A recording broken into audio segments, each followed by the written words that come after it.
Between 1945 and 1975, Indochina was racked by one of the longest and most bitter wars of the century.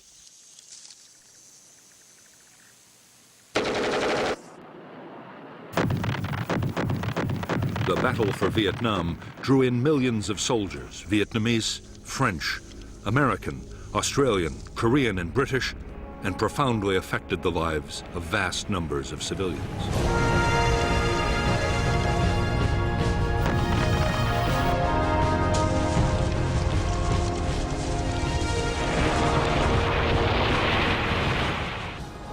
The American War, which lasted from 1960 to 1975, was a conflict fought with extreme ferocity and destructiveness.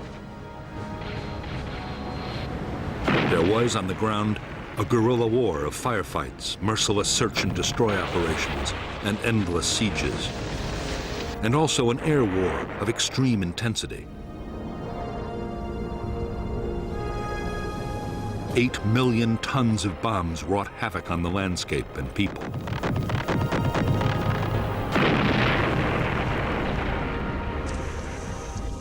The war that cost 1.3 million lives, including 58,000 American dead, was about much more than the fate of one small country. 20 years before the first American combat soldier set foot in Vietnam, the seeds for America's war had been sown.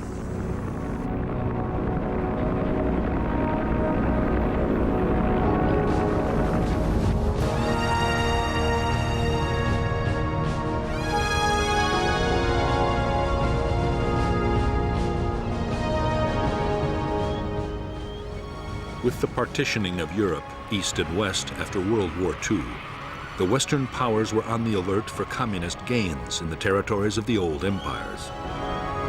Soviet expansion in Europe was perceived as the greatest threat.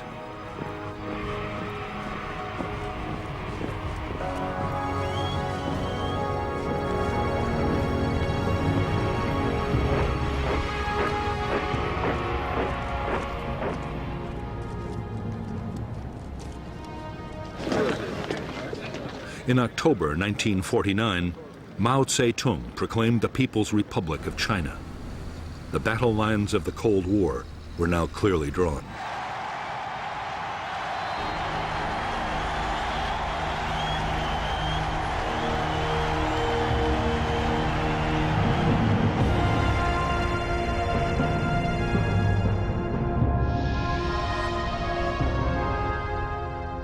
To American strategists, the communist victory in China fueled the fear of Soviet and communist expansion.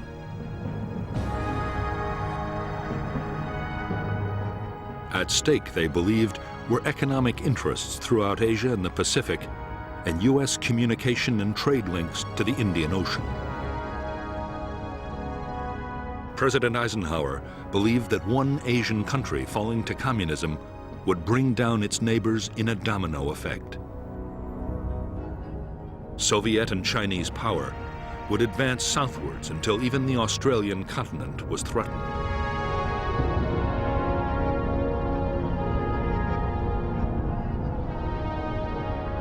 It was Indochina that seemed to hold the key to the future of southern Asia. The region bordered the newly created Chinese People's Republic and was still a French colony. French strategy was to hold on to power by creating puppet states in Vietnam, Laos, and Cambodia. The biggest obstacle to the French plan was the Viet Minh, a huge Vietnamese independence movement.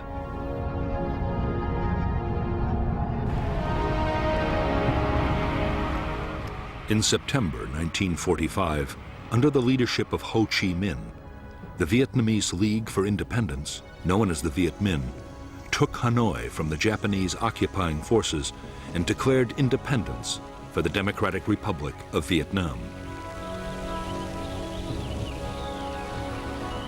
In the south, the Japanese surrendered to the British. However, France still considered Vietnam her colony. General Gracie, the British commander, ordered the Japanese rearmed to fight the Viet Minh to retake the colony. Thus the French Indochina War began.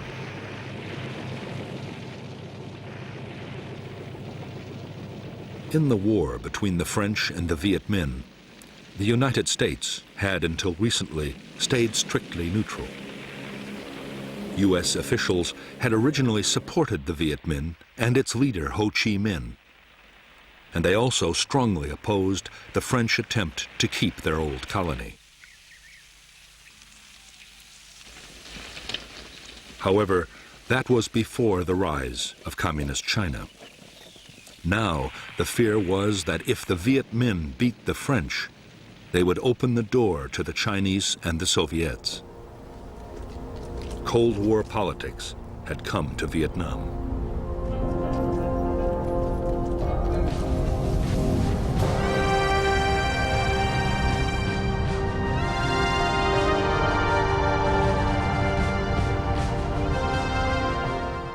The Soviet Union and China recognized the Viet Minh as the only legitimate government of Vietnam in January 1950.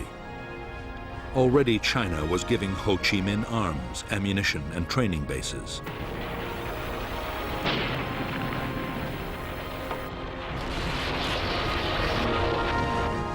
The United States, for its part, recognized a French creation, the State of Vietnam, and U.S. President Harry Truman approved a program of military and economic help. But even before the order was signed, the situation changed dramatically.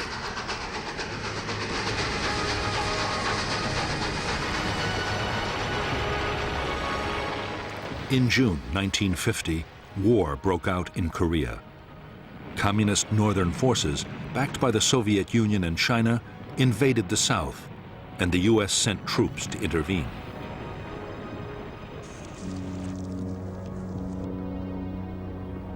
By October, American units were locked in combat with Chinese divisions on the Korean battlefield. Now, it seemed to the United States more important than ever to contain China on every possible front. That meant a massive increase in backing for the French in Vietnam.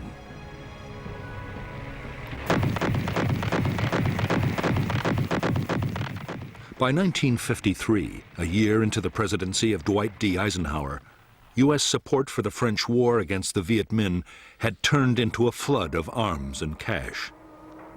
The United States paid 3/4 of the cost, a staggering $1 billion in 1954.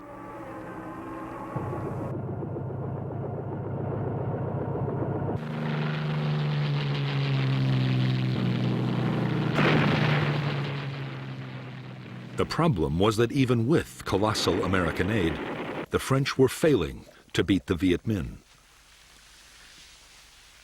The guerrillas now numbered 120,000 trained troops, backed by 200,000 local fighters.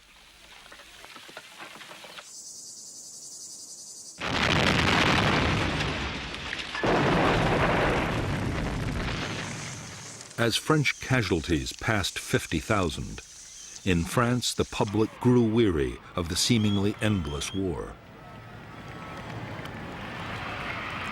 There were calls for negotiations with the Viet Minh. Pressure for talks grew even greater as the conflict in Korea ended.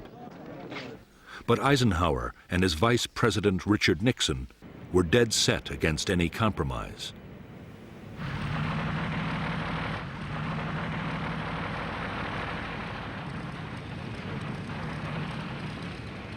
In spite of U.S. opposition, some kind of peace effort in Indochina looked inevitable. The hope was that the French might win a major battlefield victory and so strengthen their hand in any talks. The result was a plan for a big offensive in late 1953. The main effort would be in southern Vietnam, but the French also meant to launch a blocking operation in the north that just might deliver a major victory.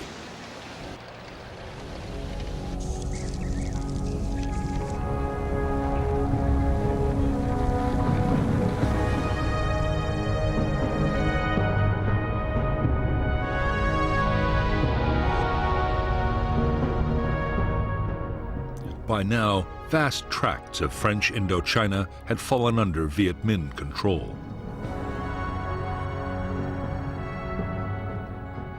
In the northeast of Vietnam, the only French territory was an enclave around Hanoi. The insurgents' main military stronghold was in the Viet Bac, a mountainous region near the Chinese border. To the Viet Minh, already in control of vast areas of Laos, its royal capital, Luang Prabang, offered a tempting target, and the French were keenly aware of the danger.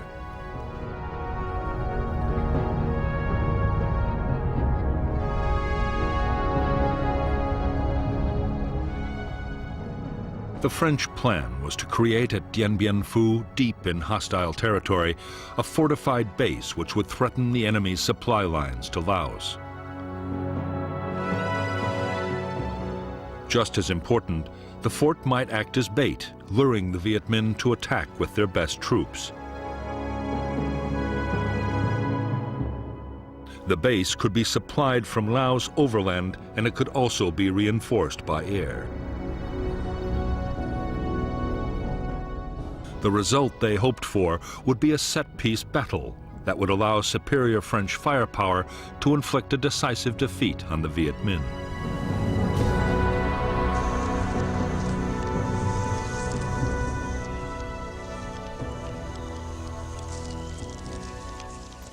In late November 1953, the Viet Minh's 316th Division advanced towards Laos, just as the French had expected.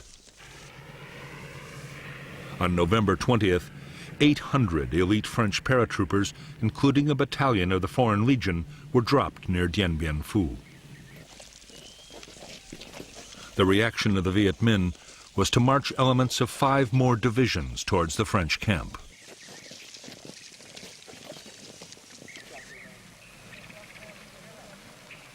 The French paratroopers at Dien Bien Phu quickly set about building fortifications and an airstrip.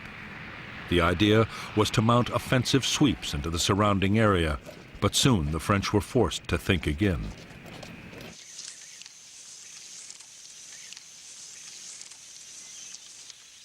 As the Viet Minh massed around the base, it became suicidal to venture far outside. Within 2 months, as the noose around Dien Bien Phu was drawn ever tighter, even a fighting withdrawal was no longer an option for the French.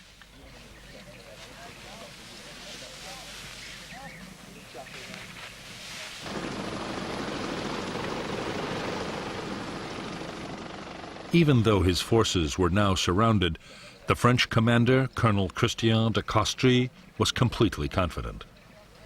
He was certain that aircraft could supply all the base's needs. Only enemy artillery posed any real danger.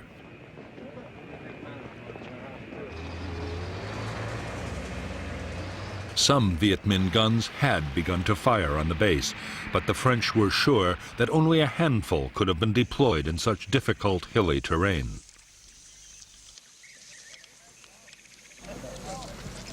As for Viet Minh supplies and reinforcements, French air power would make sure they never reached Dien Bien Phu.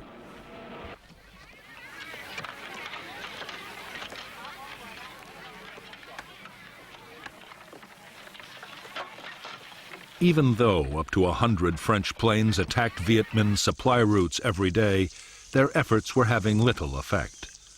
Too often, aircraft were grounded by the weather, and in any case, the Viet Minh were masters of camouflage and deployed huge numbers of anti-aircraft guns.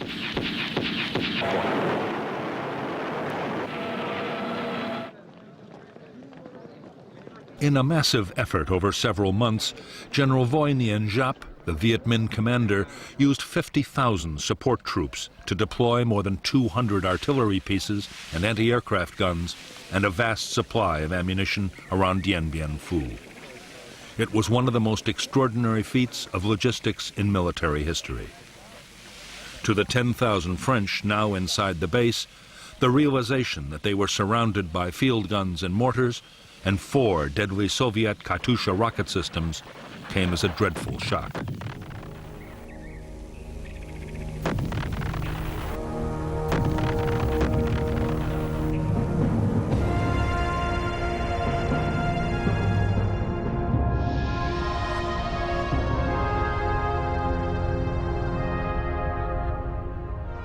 The French base at Dien Bien Phu had been sited on a flat valley floor. The airstrip and headquarters were the focus for the main battle position, a complex of 5 strongholds codenamed Françoise, Huguette, Claudine, Eliane, Dominique. To break up attacks, strongpoints Anne-Marie, Gabrielle, Béatrice, and Isabelle had been created on a series of low hills. The base was manned by 9 infantry battalions and 2 crack parachute battalions. For support, there were artillery and mortars, light tanks, and fighter bombers.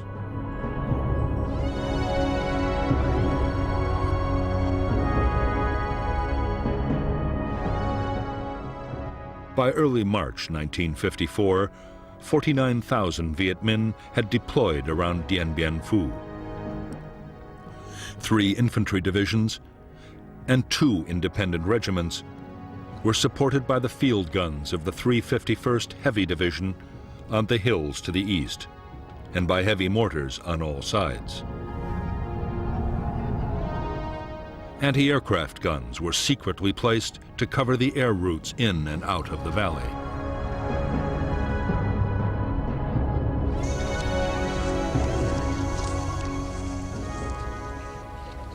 As the weeks went on, Viet Minh artillery fire caused more and more casualties amongst the French at Dien Bien Phu. The fortifications had never been meant to withstand heavy artillery, and the French were horrified to find that neither counter-battery fire nor airstrikes were able to silence the enemy guns.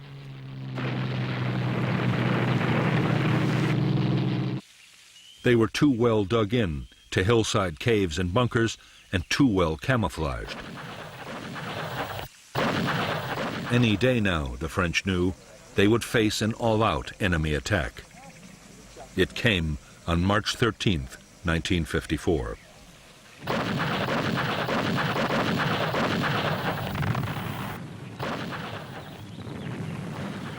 The Viet Minh assault began with a massive artillery bombardment.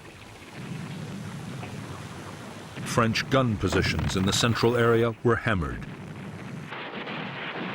In 3 days, after repeated human wave assaults and hopeless French counterattacks, the Viet Minh took the northern strongpoints of Béatrice, Gabrielle, and Anne-Marie.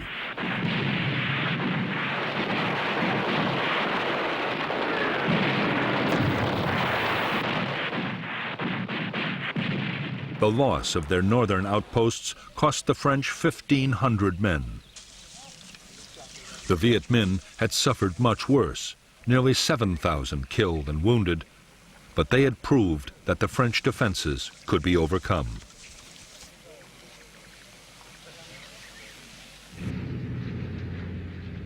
They had also closed down the base's main airfield for good. The French would now have to depend on parachute drops for supply and reinforcement.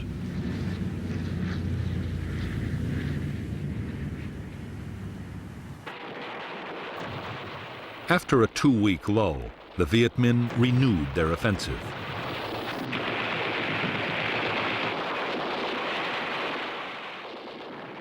The battle raged for a fortnight, with the French contesting every foot of ground.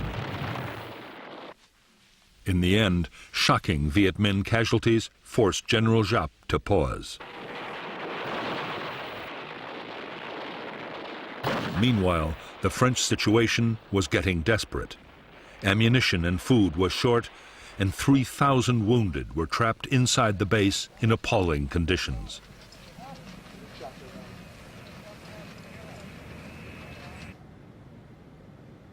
With disaster looming on the battlefield, the French appealed to the United States for help. There was a plan to use American bombers and even to drop 4 nuclear weapons, which was codenamed Operation Vulture. But Eisenhower ruled out any American military intervention unless other allies took part. None agreed to help. The French at Dien Bien Phu were to be left to their fate.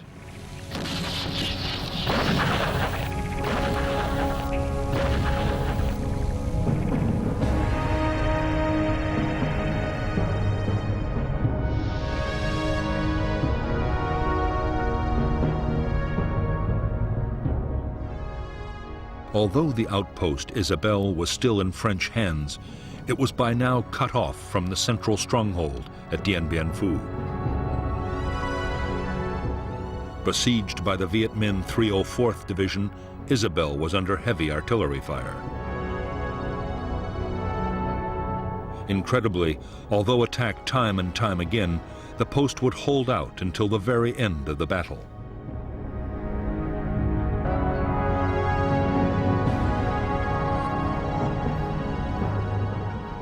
In the central sector, Strong Point Françoise had been abandoned, and the Viet Minh had captured Dominique along with part of Elian and Huguet.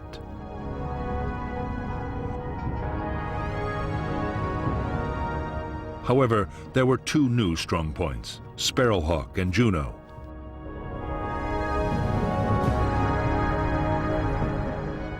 Meanwhile, the Viet Minh had adopted new tactics in an attempt to reduce their terrible casualties. Secretly, they had dug more than 50 miles of trenches, creeping right up to the French perimeter. The final Viet Minh assault came on the night of May 1st, 1954.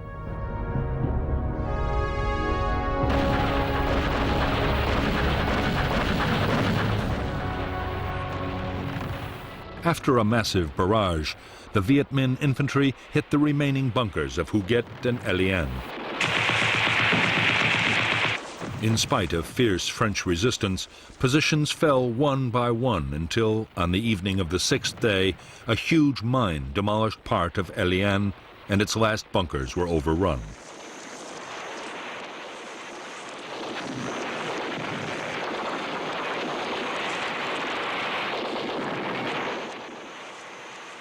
At 5:30 p.m. on May 7, 1954, Vietnamese forces occupied the French command post, and the French commander ordered his troops to cease fire. It was 55 days to the minute since the battle had begun. At Dien Bien Phu, 3,000 French troops had been killed and 8,000 wounded. The Viet Minh had suffered much worse, with more than 8,000 dead and 12,000 wounded. But for them, the outcome had still been a triumph. On the eve of an international conference on Indochina, they had shattered France's resolve to carry on the war.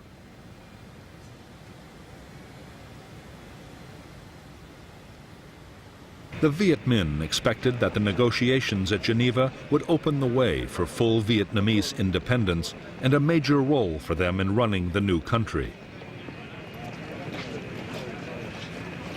In fact, the Viet Minh negotiators faced bitter disappointment.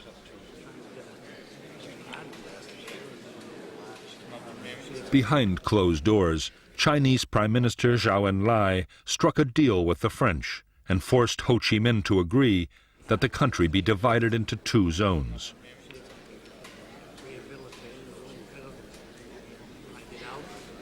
There was to be a ceasefire, but there would be no immediate decision about who was to control Vietnam until elections settled the future.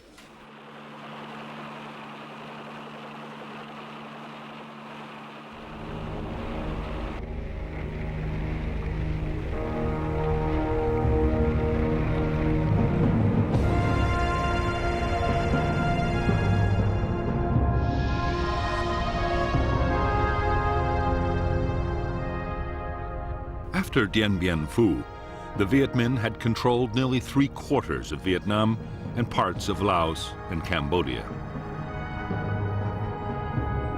At the peace conference, Laos and Cambodia were confirmed as independent states, but Vietnam was divided at the 17th parallel. The Viet Minh were given control of the northern part, the Democratic Republic of Vietnam, with its capital in Hanoi. In the south, the state of Vietnam was to be run from Saigon. A demilitarized zone was established between the two regions. By agreement, 190,000 French-led troops would be withdrawn from North to South Vietnam. 80,000 Viet Minh troops in the south, mostly Southerners, would go to the north.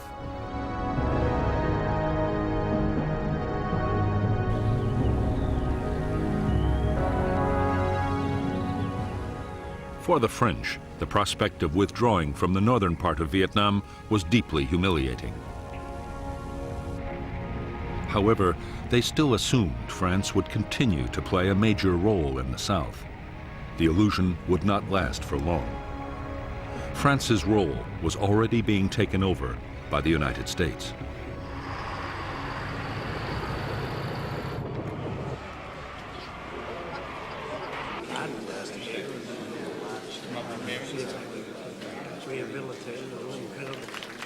On September 8, 1954, at a conference in the Philippines, the U.S. sponsored the creation of the Southeast Asia Treaty Organization, which would soon include South Vietnam.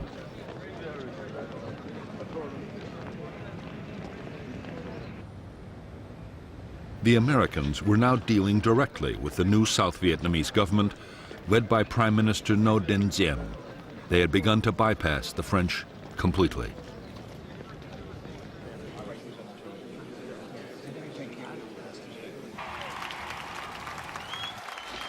On October 9, 1954, the Viet Minh 308th Division, veterans of Dien Bien Phu, marched in triumph into Hanoi, in accordance with the Geneva Agreement.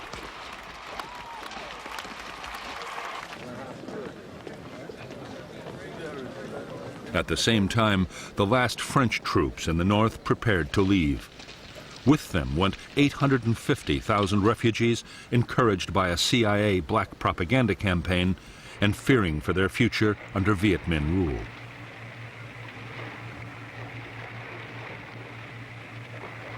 Before the very eyes of the French and the Vietnamese people, Vietnam was crystallizing into two separate states, each with its own government, its own army, and its own Cold War allies.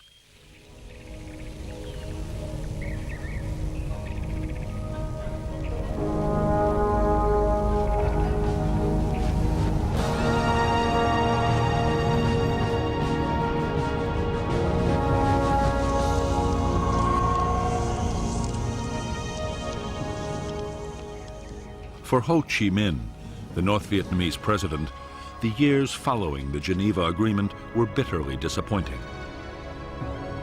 Ho was adored by millions of Vietnamese, North and South, as the man who'd driven out the French. But he had only won half a victory. South Vietnam, backed by the United States, refused to hold the elections that had been agreed at Geneva, the elections Ho had counted on, in which the U.S. knew he would win, to reunify the country. Everything pointed to the fact that the division of Vietnam would be permanent.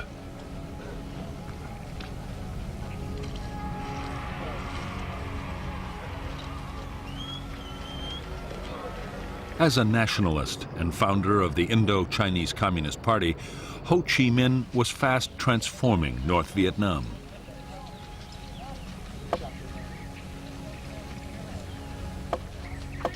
The party took control of almost every sphere of life. The reconstruction of the war-ravaged economy was pushed ahead at incredible speed.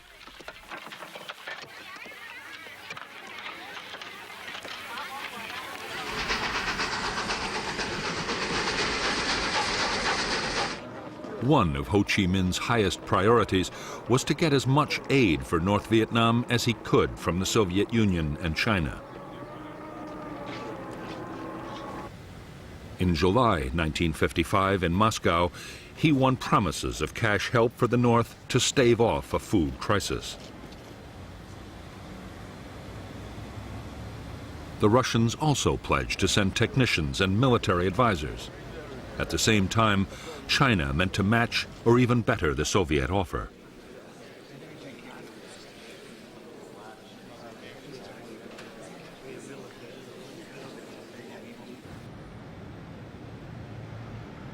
Although Ho Chi Minh's greatest ambition was to reunify North and South Vietnam, so far he had urged his followers to be patient. He had refused to back guerrilla warfare against the South. Both China and the Soviet Union were also insisting on caution. But by 1958, pressure to back an armed campaign was mounting.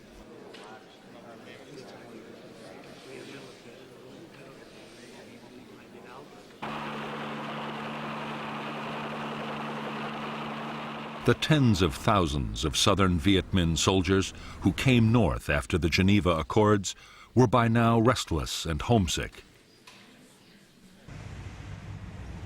There was more pressure from inside the South, where the Viet Minh that had stayed behind were being wiped out by the new regime.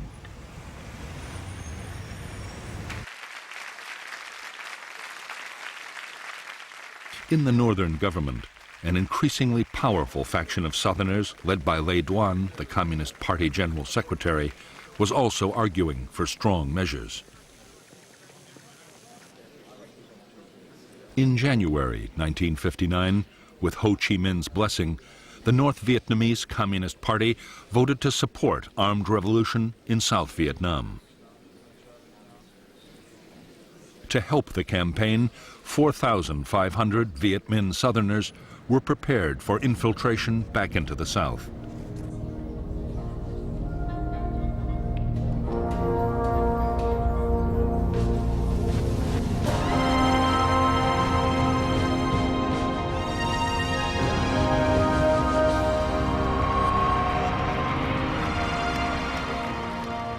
By 1957, 2 years after taking power in South Vietnam, Ngo Dinh Diem had impressed the United States. He had used the army forcibly against gangsters and armed religious groups. It had looked for a while as if President Diem could create a viable non-communist state in South Vietnam and win the support of the Southern people.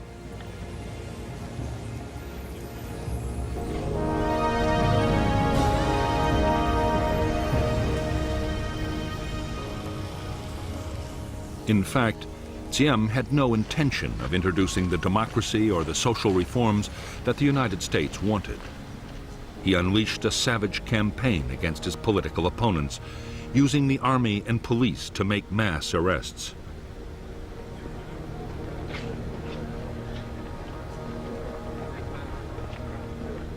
There was widespread torture and summary executions.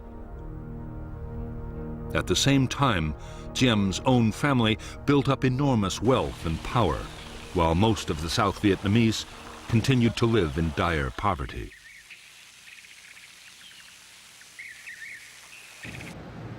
By September 1960, to the immense frustration of the United States, which was pouring in aid, Diem's regime was detested by vast numbers of South Vietnamese. There was already virtual civil war, with armed rebellions breaking out all over the country. Increasingly, the revolts were being led by nationalist and communist guerrillas, and some trained men infiltrated down from the north.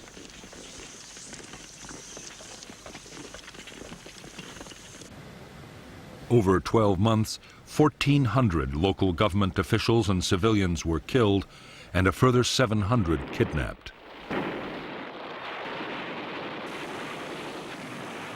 In South Vietnam, the guerrillas began to mount bold attacks on military posts, convoys, and railways.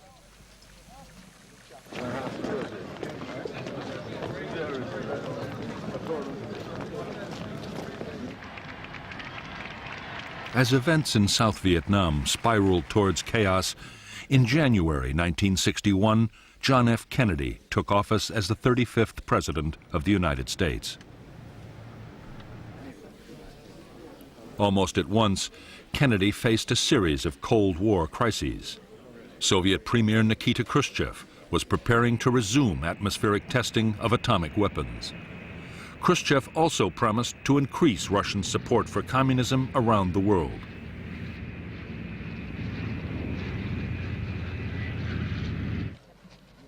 The climax came in August 1961 with a tense standoff in Europe as the Russians sealed off East Berlin and began to build the Berlin Wall.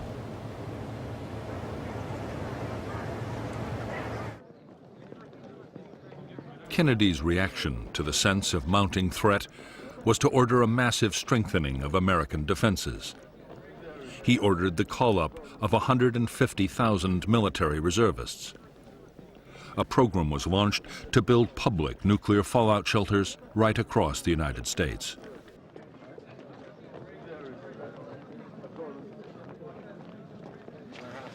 There was a surge in arms production, especially of strategic nuclear weapons.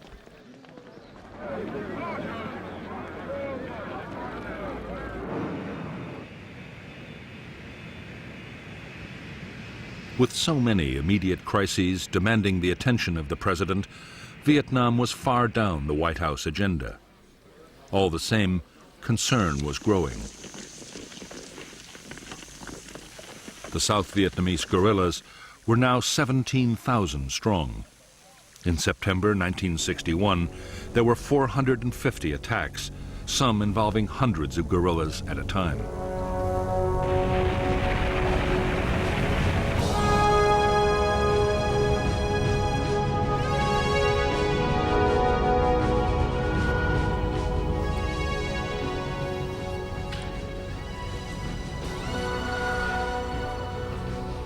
Shortly after the decision to mount an armed revolution in South Vietnam, an organization had been created to control the military and political effort.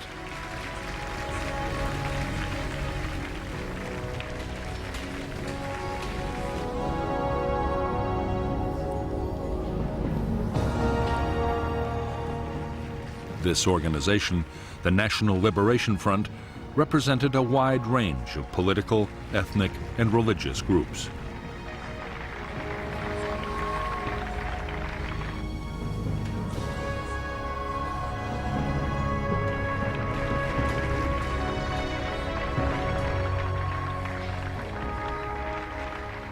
The military wing of the NLF was the People's Liberation Army.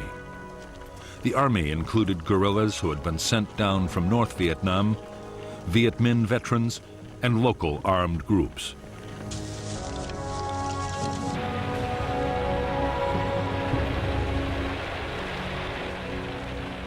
The main purpose of the force was to support the political battle, and the civilian leaders of the front kept tight control. President Diem christened them the Viet Cong, the Vietnamese communists, and the name stuck. The Viet Cong meant to follow the same kind of political and military strategy that had won the war against the French. Politics, diplomacy, and violence would be carefully coordinated so each always worked with the others. For the time being, military activity would take second place to the political effort. Many hoped that a full-scale war would never be necessary. Others, particularly those closely connected with the North, saw a military campaign as the key to victory and expected it to pass through 3 critical stages.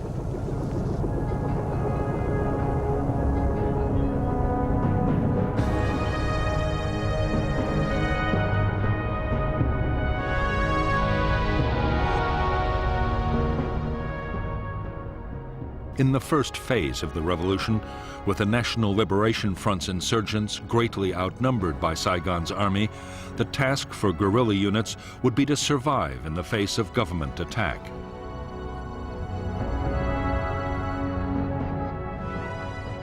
Safe base areas would be created as defensive sanctuaries and as springboards for small-scale guerrilla attacks. In the second phase, the insurgents would deploy larger units and would seek out bigger battles. The opposing forces would be more evenly balanced, and under relentless pressure, the enemy would become defensive and static.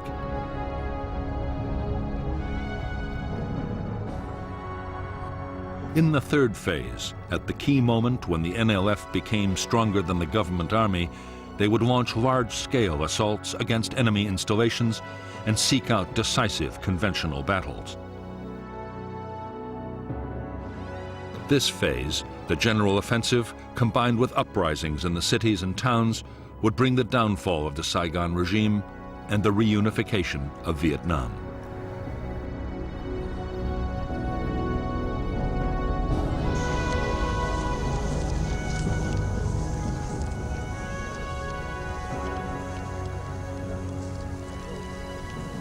While the revolution was in its early phase, the NLF meant to build up its organization as fast as it possibly could. Political agents founded dozens of associations to bring every kind of support into the movement.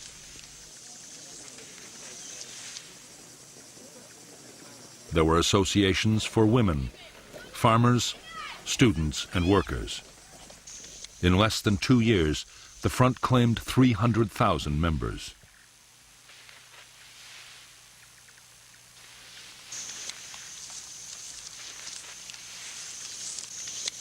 At the same time as it built up grassroots support, the NLF meant to intensify its military operations. Bigger attacks on government forces would gain the movement prestige. Meanwhile, intensive training and preparation by North Vietnamese officers would forge the Viet Cong into an efficient and formidable fighting machine.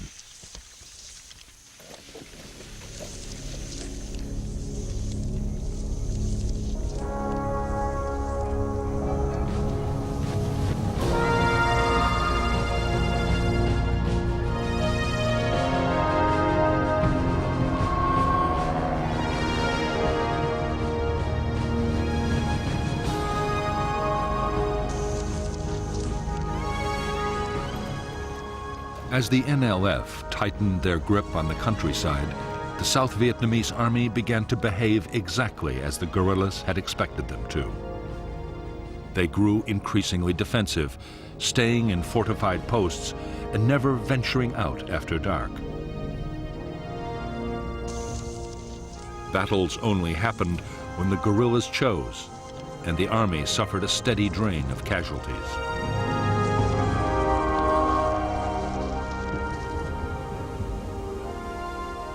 By now, there were 900 American military advisors in South Vietnam, charged with building up and training the South Vietnamese armed forces. They were appalled by the Army's dismal performance against the guerrillas, but saw no reason why the South Vietnamese shouldn't be able to cope. What they wanted was a much more aggressive approach.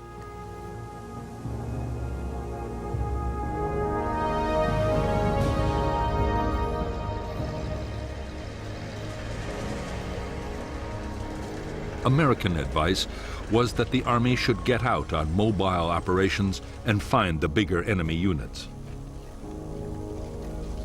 The Civil Guard and militia could look after local security. The Americans developed a counterinsurgency plan, supposed to better coordinate the different forces, but progress on the ground was painfully slow.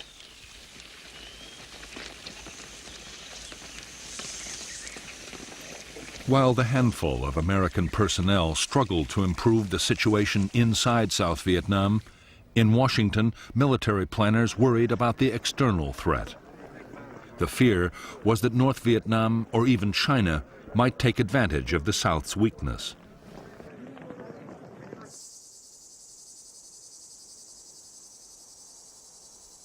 Already, with the approval of the White House, a contingency plan had been drawn up for putting in American combat troops if an invasion looked imminent.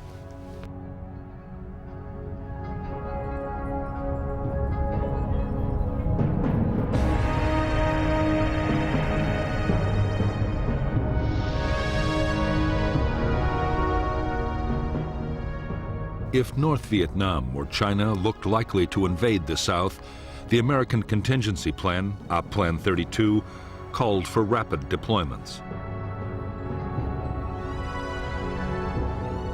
A Marine Expeditionary Force would be based at Da Nang, an Army division near Saigon, and another near Pleiku. another division might be sent to bolster Thailand. If the invasion actually happened, U.S. forces would be increased by another 3 divisions.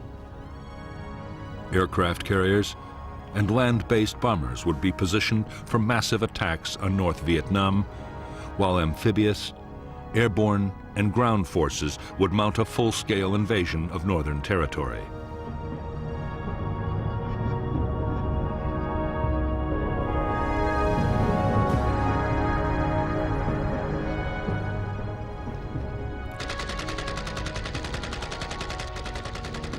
By now, the guerrilla war in South Vietnam looked so dangerous that American military planners believed the country might collapse even without a northern invasion.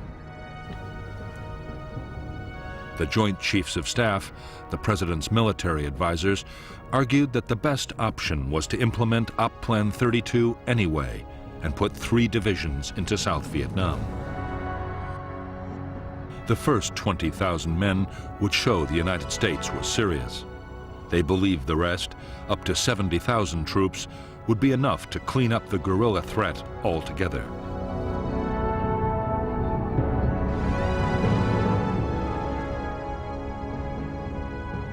Although the Secretary of Defense, Robert McNamara, was in favor of sending in troops, President Kennedy had no desire to embroil American soldiers in an Asian guerrilla war. But neither could the president afford accusations that he was soft on communism. In November 1961, Kennedy approved a compromise plan drawn up between McNamara and the Secretary of State, Dean Rusk.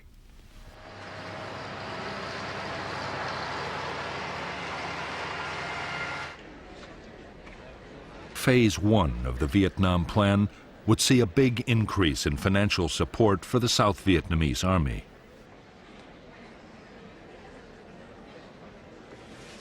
The number of American military advisors in Vietnam would be raised to over 3,000. More American equipment would be sent, including helicopters, 300 pilots to fly them, and maintenance personnel. For the time being, the president put off a decision on the second phase, the possible deployment of American combat troops.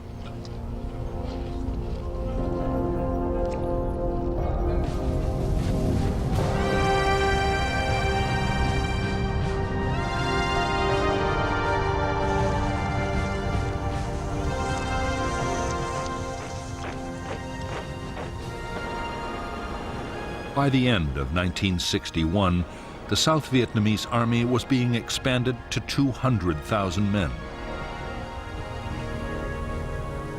South Vietnam also had Marine units, a small air force flying American aircraft, and a Navy for coastal patrol. As well as the regular armed forces, there was the 68,000-man paramilitary Civil Guard and various local militia.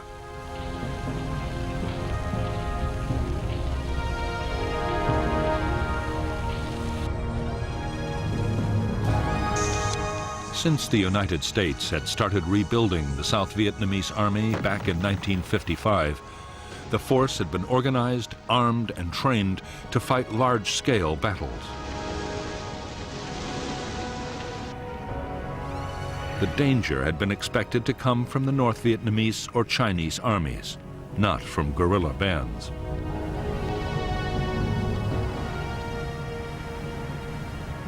Commanders had been taught to mount big operations and to use massive firepower wherever they could. In fact, the South Vietnamese Army's entire structure and military doctrine had been copied wholesale from the United States Armed Forces.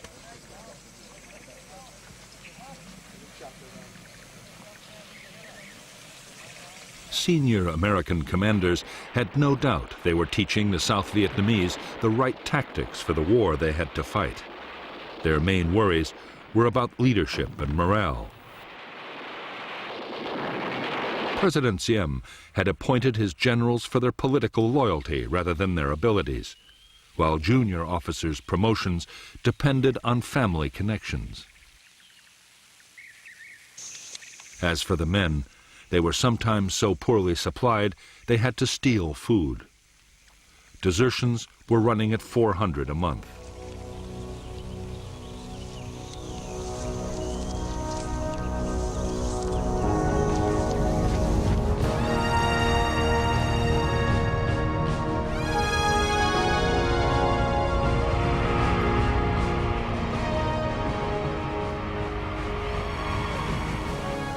As the NLF guerrillas began recruiting and training all over South Vietnam, they quickly built up their combat forces to 17,000 men and women.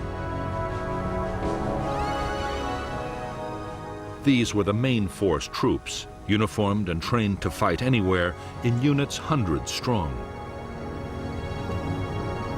Main force battalions were under the direct control of the NLF High Command, and a high proportion of their officers were trained troops from the north.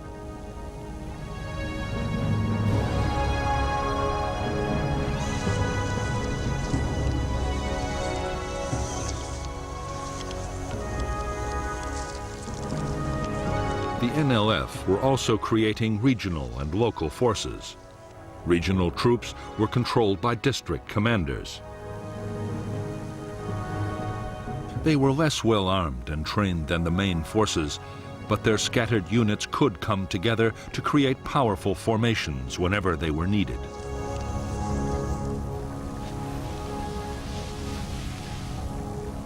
Local guerrilla units were based in the villages. They were part-time soldiers whose main job was to defend areas where the NLF was gaining control. In villages where the movement's influence was weaker, they served to intimidate opponents and show the wishes of the NLF were always to be taken seriously.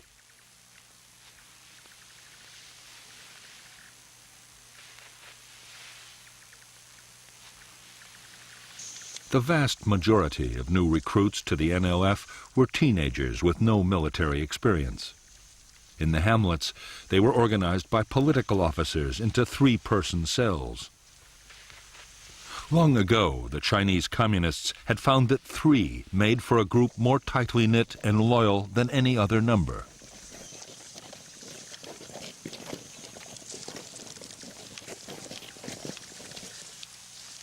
Although some weapons from the north, including Chinese mortars and machine guns, were beginning to reach NLF units, most guerrillas had to use whatever they could get. Rifles and equipment captured from the government army or left over from the French War made up the bulk of the arsenal.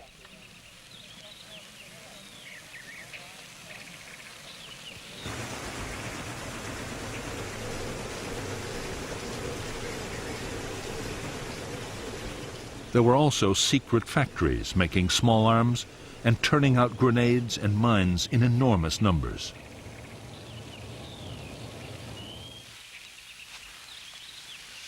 Local forces depended on even more primitive weapons.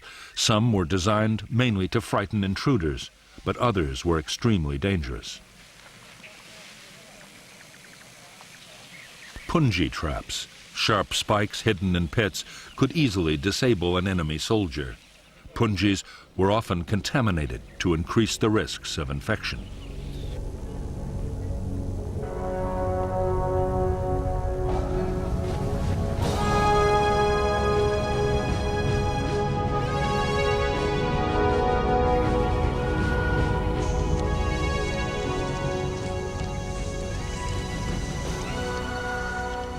By the end of 1961, the Saigon government was forced to admit it was faced with a full-scale war. Every week, over 1,000 people were being killed.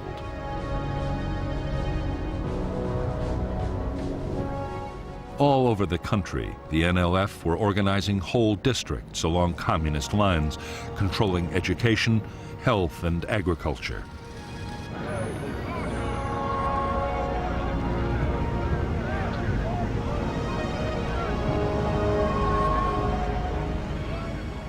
There were whole areas which had seen no government troops or officials for years.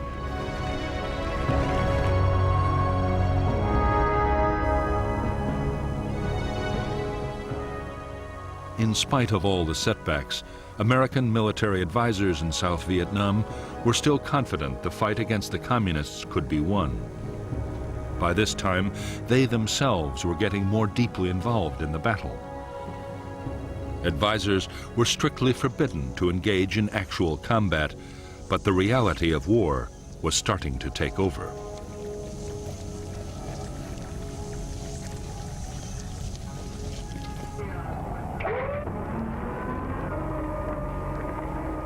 On December 11th, the helicopters promised by President Kennedy arrived at the Saigon docks. With them came 400 U.S. personnel to maintain and fly the aircraft. Within weeks, the helicopters and their American pilots would be in action on the Vietnamese battlefield.